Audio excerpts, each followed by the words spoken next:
So, to debate whether GPs should be forced back into face-to-face appointments, I'm joined by NHS GP Dr Lawrence Buckman, Dr Dan Poulter, a Conservative MP and former Health Minister, Jamie Jenkins, former Head of Health Analysis at the Office for National Statistics, and Diana Moran, the fitness expert known as the Green Goddess, who, in addition to her health knowledge, has experienced this crisis firsthand. Diana, I believe that you spent the entirety of yesterday trying to reach your GP. I did indeed. I started just on 8 o'clock yesterday morning. I went through such a rigmarole, I can't begin to tell you. I was told, I had to sort of, first of all, get onto the website. They couldn't cope with me on the phone, so I had to go on the website, had to go onto the well-being or the treatment room sections. Every time I tried to do something, I came up against a blank. Then I filled in a form to say what was my problem and how much I was hurting. And apparently somebody would have called me back. I've heard nothing whatsoever. What has happened to our once wonderful NHS doctor surgeries? Well, no, I agree. I agree, and I've had that exact same experience. So let me ask you, Lawrence Buckman, because, of course, you are the former chairman of the British Medical Association's General Practitioners Committee. What has happened? Why is this going on? Why do GPs not want to see me, not want to see Diana, when we feel like we need to see them? Well, good evening. I'm not going to try and defend totally opaque practice where no one can get in to see a GP. I mean, that can't be right. And I think we should be making appointments available. Our problem is that there are not enough person hours available for the number of people who rightly need to be seen. We can't do it. And we learned during the pandemic that actually an awful lot of people, not everybody by any means, but a percentage, can be seen remotely and get exactly what they want remotely. They don't need to be seen. But that means the majority, and the figures from the government, 58%, still need to be seen face-to-face. And that sounds about right. I'm from a generation of dinosaurs that regarded everybody as needing to be seen face-to-face. Yeah. And that clearly isn't the case and anymore. I understand. A lot of people don't need that. Dr. Dan Poulter, I understand that. If you just need to get a repeat prescription, for example, of course it could make sense to speak to the doctor on the phone, and I would be happy with that, and I have also done that. But the issue that I have is that when we want to see the doctor face-to-face, that trust is not being given to us. And I believe it should be a patient's right to see a GP face-to-face. Surely that is a fundamental part of funding the NHS out of our taxpayer money.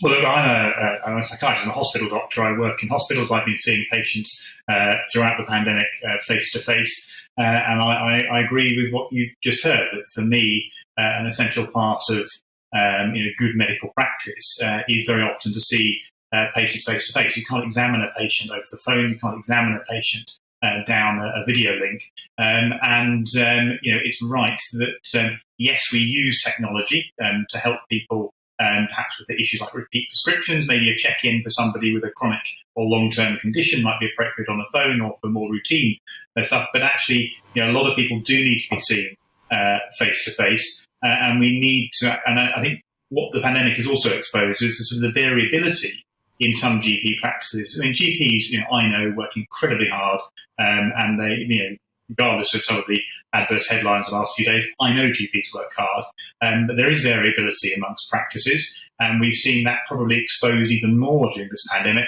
And, in my own constituency, there's a particular practice at the moment where there's a real problem where people are not able to get the care they need. And that's because they're not being triaged properly and they're not being seen face-to-face. Jamie Jenkins, you're obviously the former head of health analysis at the ONS, and you say that there are around 7 million people missing diagnoses since the pandemic. Yeah, I think Diana, Dan, her experience is kind of endemic with the problem that we got at the moment. I think we've got these 7 million people that have missed diagnosis since the start of the pandemic, which is obviously going to feed into the hospitals and secondary care. You've got all of that demand that's kind of come in over the last 18 months, all trying to hit the kind of the GPs at the same time as all the normal demand that would hit the GPs. And Jeremy Hunt's come out today and be quite critical of Boris Johnson over the COVID pandemic, where actually Jeremy Hunt himself was the former health secretary talking about getting more GPs trained, but we actually saw fewer medical students in 2016 than we saw in 2010. He promised then to get more GPs trained. Well, I think the government have come out again today, Dan, saying they're going to get more GPs trained. It's all very well having these words, but they haven't really acted on that. So I think the question is having more face-to-face appointments. I think the biggest issue is actually getting an appointment in the first place. And that is the experience that Diana's talking about. We've got a huge problem with people trying to get those phone calls in at 8 o'clock every kind of day, and they just can't get those appointments. And the main thing here, Dan, is the fact that in the UK, we've got about 2.8 GP for every 1,000 people. In comparable countries in Europe, it's like over 4 or 5. So I think that needs addressing. Otherwise, we're going to be talking about this for the next decade. So, Diana, I'm interested to know how you're going to deal with this situation, because I'll be honest, and I am proud that I did this because I feel like I'm taking the pressure off the NHS, but I also appreciate that I'm in a really privileged position in order to do this. I decided, because I needed to see my GP face-to-face, or see a GP face-to-face, I would pay to see the GP privately. What are you going to do? No, I'm not going to do that because I believe in the NHS. A lot of my other friends who are as frustrated as I am at the moment are now seeing private doctors and surgeons. I'm not going to go down that road. I still want to see my doctor or one of the practice face to face. I'm representing really us old people. I'm 82. I'm old enough to have, my goodness. I'm old enough to have known when there wasn't the NHS, when my dad and my mum would have taken me to the chemist to ask the chemist what we older people, a lot of us older people, don't want to moan. We don't want to be a nuisance. So I am now saying to myself, oh, I'll put up with this for a bit longer. Things are going to get better, aren't they? But I just long for the surgery to be able to say, Diana, can we talk to you? Because you know, and I know, when you talk to a person face to face, they may be very proud, especially my generation. We're very proud. We're not going to worry people. But as you talk to a person, they open up. And then you realize that there is something more serious. So I've got all my friends now going through, well, the aches and the pains and the hips and the backs, and some of them are cancer as well, which I previously have had, that aren't being seen to at the moment. I know. It's distressing. No, it is. It's very distressing. And Jamie Jenkins, I've heard terrible stories of elderly people who aren't necessarily particularly technologically minded being told that before a surgery will see them in person, they have to take a selfie of particular body parts, which not only might be logistically difficult, I feel it's really morally wrong. So what's your advice, Jamie, for folk who are starting to just give up? It's too hard. Well, the GP won't see me. No, I think what should those people do?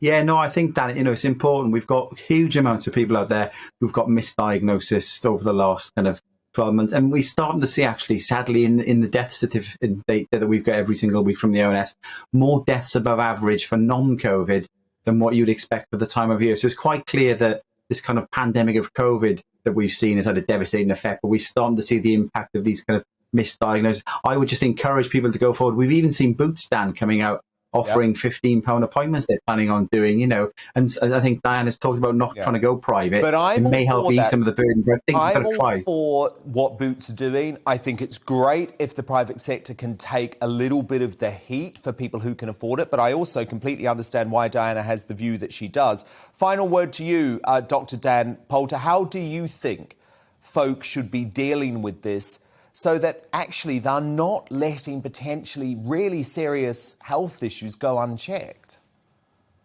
Well, and the worry for me is that unless we have appropriate face-to-face appointments, that we're going to have people just turning up at A&E and putting unnecessary pressure potentially on emergency departments, and that is a major worry in this. How are we going to deal with this? Well, I think we do need to see, when I talk about the variability in some practices managing the current situation well, some not managing it well. I think we've got to see, more the local commissioning groups, CCGs, being proactive and actually looking at where those practices that aren't seeing people face-to-face appropriately, or there are difficulties people getting through to the GP, taking an active role in supporting those GP practices to get things right for patients. Long term, and this is the last point I just very quickly make, the big issue is, and I think it's going to be picked up on, we need a proper long-term staffing plan for the NHS, and it's properly invested in. Because they're getting enough money now. They're getting enough money, so that has to come. But for the moment, the Prime Minister has to stick to his pledge that if anyone in Britain wants to see a GP face-to-face, they will be able to do that. And it has to be a real priority of Sajid Javid, the Health Secretary, because this current situation is simply not working. It's been a fascinating debate, though. That's Dr Dan Poulter, the Conservative MP, former Health Minister, also joined by Dr Lawrence Buckman, the former chairman of the British Medical Association's GP Committee, former head of health analysis at the Office for National Statistics, Jamie Jenkins, and, of course, Diana Moran, the Green Goddess. That's always what you'll be to me, Diana.